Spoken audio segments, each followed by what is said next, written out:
Hello दोस्तों, स्वागत है आपका मेरे यूट्यूब चैनल में। और आज हम पढ़ने वाले हैं हमारे क्लास 10th का न्यू टॉपिक जो कि है लाइफ प्रोसेसेस। ये है हमारी क्लास 10th की बुक का चैप्टर 5 लाइफ प्रोसेसेस, और ये आता है बायो के अंडर में, ठीक है, बायोलॉजी के अंडर में। तो ये चैप्टर पूरा हमारा बायोलॉजी से रिलेटेड होने वाला है।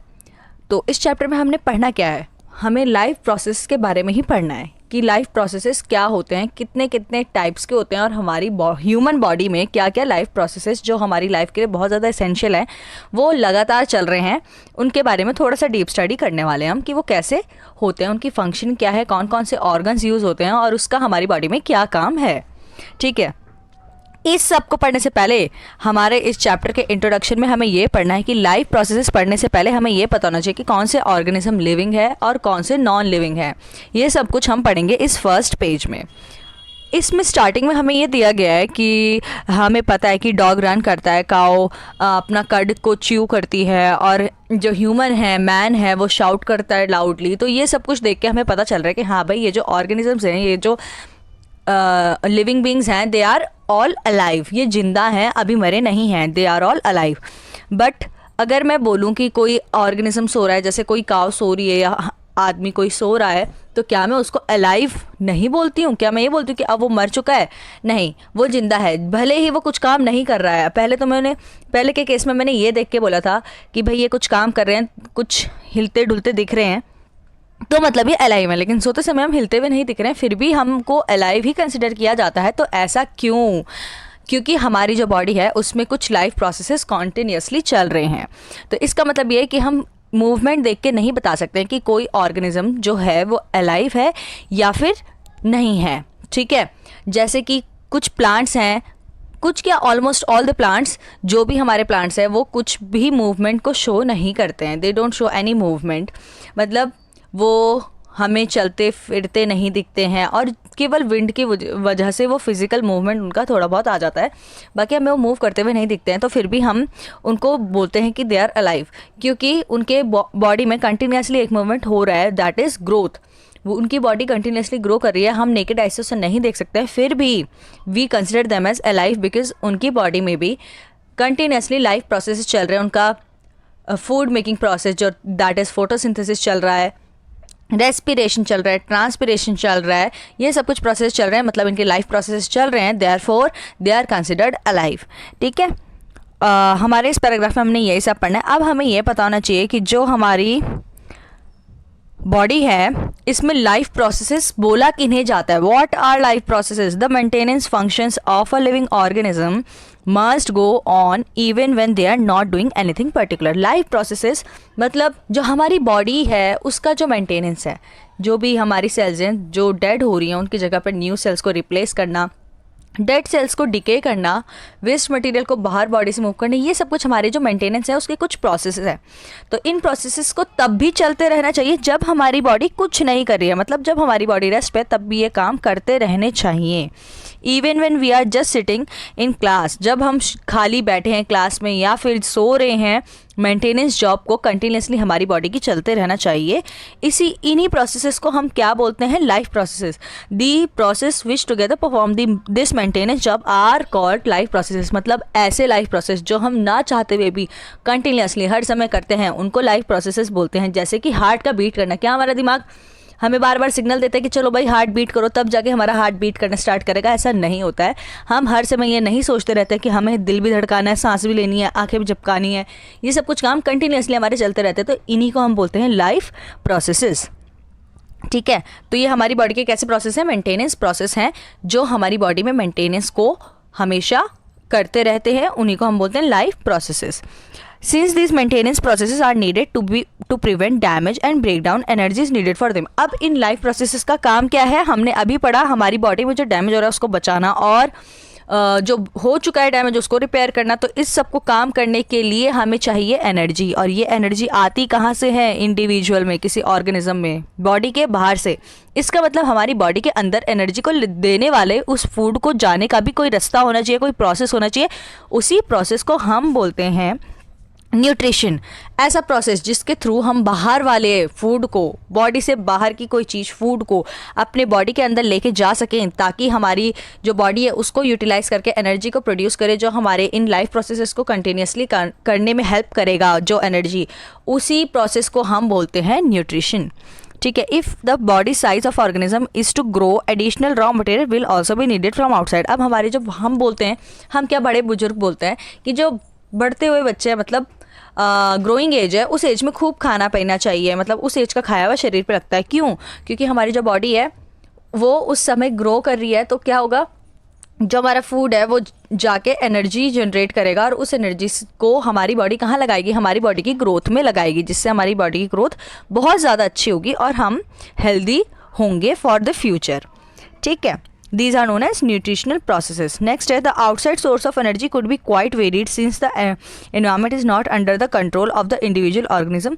These sources of energy therefore need to be broken down or built up in the body and must be finally converted to a uniform source of energy that can be used for the various molecular movements needed for the maintaining living structures as well as to the kind of molecules the body needs to grow. अब इसका मतलब क्या है कि अब हमारी जो body है उसके अंदर बाहर से अलग अलग तरह का फूड आ रहा है। ठीक है। मतलब डिफरेंट टाइप्स का हम फूड खा रहे हैं, हम वेजिटेबल्स भी खा रहे हैं, हम नॉन वेजिटेरियन फूड भी खा रहे हैं, हम एग्स भी खा रहे हैं, हम मिल्क भी पी रहे हैं, लिक्विड भी खा रहे हैं, सेमी सॉलिड खा रहे हैं, सॉलिड खा रहे हैं, एकदम सूखा खाना, लिक्विड, हम डिफरेंट टाइप का फूड खा रहे हैं, फ्रूट्स खा रहे हैं, वेजिटेबल्स, है ना। तो अब इस अलग अलग टाइप के फूड से हमें एनर्जी तो अल्टीमेटली एक ही तरीके की प्रोड्यूस करनी है। उस एनर्जी को प्रोड्यूस करने के लिए भी हमारा एक सिस्टम होना चाहिए, ठीक है, जो हमारी बॉडी में ऑलरेडी होता है। तो हमारा क्या काम है हमारी बॉडी का कि अब वो डिफरेंट टाइप का फूड खा रहा है, क्योंकि एनवायरनमेंट उसके कंट्रोल में नहीं है। वो अलग अलग तरह का फूड इनटेक तो करता है, लेकिन लास्ट में जो एनर्जी जनरेट करता है वो एक ही फॉर्म की जनरेट करता है हर फूड टाइप से। For this a serial of chemical reaction in a body is necessary. अब इसी काम को करने के लिए हमारी बॉडी में क्या चाहिए, एक तरह के केमिकल रिएक्शन चाहिए, जिन केमिकल रिएक्शंस को करके बॉडी सारे तरह के फूड को एक टाइप की एनर्जी में कन्वर्ट कर सके। Oxidising reducing reactions are some of the most common chemical means to break down molecules. अब ऑक्सीडेशन और रिडक्शन सबसे कॉमन मेथड है हमारी बॉडी में किसी भी मटेरियल को ब्रेक डाउन करने का, सिंपलर पार्टिकल्स में तोड़ने का सबसे अच्छा तरीका क्या है, उसका ऑक्सीडेशन या रिडक्शन करा दो। अगर उसके साथ ऑक्सीजन है तो उसका रिमूवल करा दो, हाइड्रोजन है तो उसका रिमूवल करा दो। ऑक्सीडेशन और रिडक्शन यहाँ पर हो जाता है और जो बॉडी के में जो मॉलिक्यूल्स हैं वो सिंपलर मॉलिक्यूल्स में कन्वर्ट हो जाते हैं।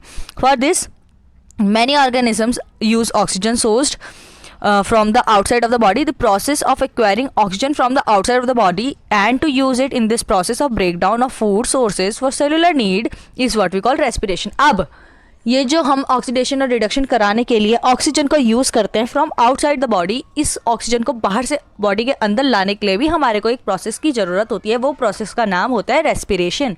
It means respiration simply means that वो प्रोसेस जिस प्रोसेस में हम बॉडी के बाहर से ऑक्सीजन को इनटेक करेंगे so that it comes inside the body and breaks down the molecules present in the body, so from the oxidation and reduction reactions, so that energy is generated for performing further maintenance processes or life processes. मतलब ऐसे कोई method जिस method के through हम क्या करते हैं, oxygen को बाहर से बॉडी से लेते हैं और बॉडी के अंदर के मॉलिक्यूल्स को ब्रेक डाउन करते हैं, ताकि वो मॉलिक्यूल्स एनर्जी जनरेट करके हमारे लाइफ प्रोसेसेस को कंटिन्यूसली काम करने में हेल्प कर सके।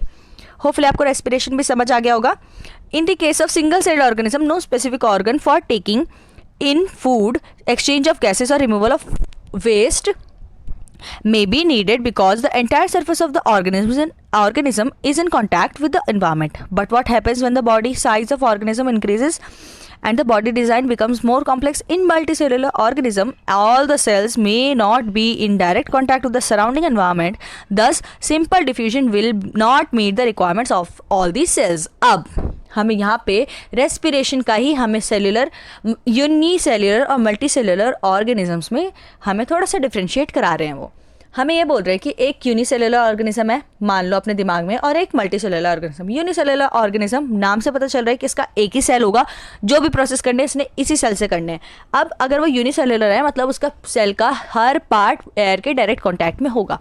तो वो क्या करता है, केवल डिफ्यूजन के थ्रू ही अपना एक्सचेंज ऑफ एयर कर लेता है और अपनी ऑक्सीजन की रिक्वायरमेंट कंप्लीट कर लेता है। अब यही बात अगर मल्टीसेल्युलर में हम आएँ तो मल्टीसेल्युलर ऑर्गेनिज्म ऐसा नहीं कर सकता, क्योंकि मल्टीसेल्युलर ऑर्गेनिज्म है मतलब उसमें एक से कई ज़्यादा सेल्स हैं। अब इतनी ज़्यादा उसकी बॉडी में सेल्स हैं कि अगर वो डिफ्यूजन करना स्टार्ट करेगा तो उसकी बॉडी की हर सेल तक ऑक्सीजन को पहुंचने में बहुत ही ज़्यादा टाइम लगेगा और उसके लाइफ प्रोसेस इतने स्लो हो जाएंगे कि वो डेड हो जाएगा। इसलिए हमारी जो भी मल्टीसेलुलर ऑर्गेनिज्म होता है उसमें एक पर्टिकुलर ऑर्गन गिवन होता है और उसी ऑर्गन का काम होता है कि ऑक्सीजन को एब्जॉर्ब करना फ्रॉम द एयर एंड दूसरे पार्ट्स का क्या काम होता है, उसको फ्लो करा के मतलब विदाउट डिफ्यूजन एक ट्रांसपोर्टेशन सिस्टम से बॉडी के डिफरेंट पार्ट्स में तक पहुंचाने का काम होता है। ठीक है, मल्टीसेलुलर ऑर्गेनिज्म में सिंपल लैंग्वेज में अगर मैं बोलूँ तो यूनिसेलुलर ऑर्गेनिज्म में एक ही सेल होती है, उसी के सारे काम होते हैं। रेस्पिरेशन भी उसी ने करना है, डाइजेशन भी उसने करना है, इनटेक ऑफ फूड भी उसी ने करना है, रिप्रोडक्शन भी उसी ने करना है। हर काम एक ही सेल है तो वही करेगी। लेकिन मल्टीसेलुलर ऑर्गेनिज्म में क्या होता है, डिवीजन ऑफ लेबर, हर काम बॉडी के अलग अलग पार्ट का होता है। ठीक है, जितने काम है उसके लिए हर एक पार्ट स्पेसिफाइड है और उसी ने वो काम करना है। जैसे ह्यूमन बींग्स में देख लो आप, अगर नाक से सांस लेते तो नाक ही से सांस लेते, नाक बंद करके आंख से सांस नहीं ली जा सकती। आंख से देख रहे तो आंखें से देखेंगे, आंख बंद करके मुंह खोल के नहीं देखा जा सकता। हर पार्ट का अपना अपना एक काम है। ठीक है, this is known as division of labour in multicellular organisms. Next हमारा पैरा है, we have seen previously how in multicellular organism various body parts are specialised in function. यही जो बात मैंने आपको बताई डिवीजन ऑफ लेबर, ये नेक्स्ट पैराग्राफ में बता रहा है। We are familiar with the idea of these specialised tissues and with their organization in the body of the organism. It is therefore not surprising that the uptake of food and oxygen will also be the function of specialized tissues. अब हमें पता है कि हर काम का जो स्थान है हमारी बॉडी में वो अलग अलग है। मतलब जो काम हमें करवाना है हमारी बॉडी से उसके टिश्यूज़ अलग अलग पार्ट में सिचुएटेड है और वो स्पेसिफाइड है कि भाई इस टिश्यू ने ये काम करना है तो यही टिश्यू करेगा, इसके अलावा और कोई नहीं कर सकता। तो इसका मतलब जो हम फूड खा रहे हैं और जो हम ऑक्सीजन का इंटेक कर रहे हैं वो भी किसी एक स्पेसिफाइड पार्ट से ही हो रहा होगा। However, this poses a problem since the food and oxygen are now taken up at one place in the body while all the parts of the body need them. This situation creates a need of transportation system for carrying food and oxygen from one place to another in the body. अब ये बोल रहा है कि देखो अब खाना और ऑक्सीजन तो ऐसी चीज़ है जो बॉडी के हर एक सेल को चाहिए, चाहे वो कहीं की भी सेल हो, चाहे वो हमारे हेयर्स की सेल हो, नेल्स की सेल हो, हमारी बोन्स की सेल हो, हमारे चीक्स की सेल हो, स्टमक की सेल हो, कहीं की भी सेल हो, उसको फूड और ऑक्सीजन की रिक्वायरमेंट है ही, क्योंकि यही बेसिक नीड्स हैं of cell to be alive. तो अब वहाँ तक पहुँचाने के लिए अब क्योंकि फूड और ऑक्सीजन हमने एक ही पार्ट से लिया है, वहीं पे वो फूड और ऑक्सीजन प्रेजेंट है, मुंह से फूड लिया है, डाइजेस्ट हुआ तो वो एक ही पार्ट में तो एक्यूमुलेटेड होगा, वहाँ से अलग अलग पार्ट्स में पहुँचाने के लिए अब बॉडी में किसकी रिक्वायरमेंट है, ट्रांसपोर्टेशन सिस्टम की। इसी ट्रांसपोर्टेशन सिस्टम के बारे में भी हम इस चैप्टर में पढ़ेंगे। ठीक है, तो व्हाट इज ट्रांसपोर्टेशन सिस्टम? वो सिस्टम जिसके थ्रू हम फूड, ऑक्सीजन जो कि हर सेल की रिक्वायरमेंट है from one accumulated part of body से पूरी बॉडी में जब हम ट्रांसफ़र करते हैं, उसी ट्रांसपोर्टेशन सिस्टम को हम उसी ट्रांसपोर्टेशन सिस्टम की हेल्प लेके हम ऐसा काम कर सकते हैं। ठीक है, ये हो गया हमारा कंप्लीट ट्रांसपोर्टेशन सिस्टम भी। तो नेक्स्ट हमारा पार्ट है न्यूट्रिशन। What is nutrition? बहुत ही इंपॉर्टेंट टॉपिक है, ये हम कवर करेंगे अपना नेक्स्ट वीडियो में। तब तक के लिए आपको गुड बाय। अगर आपको मेरा वीडियो अच्छा लगा तो लाइक कीजिए, कमेंट्स कीजिए, शेयर कीजिए और जितना ज़्यादा हो सके अपने दोस्तों तक भी पहुंचाइए। यार बहुत कम सब्सक्राइबर है यार, सब्सक्राइब करो इसको। ठीक है, और जो भी आपको सजेशन लगे मेरा तो आप कमेंट्स कीजिए और suggestions are always welcomed as I write in description. So thank you so much. Bye bye.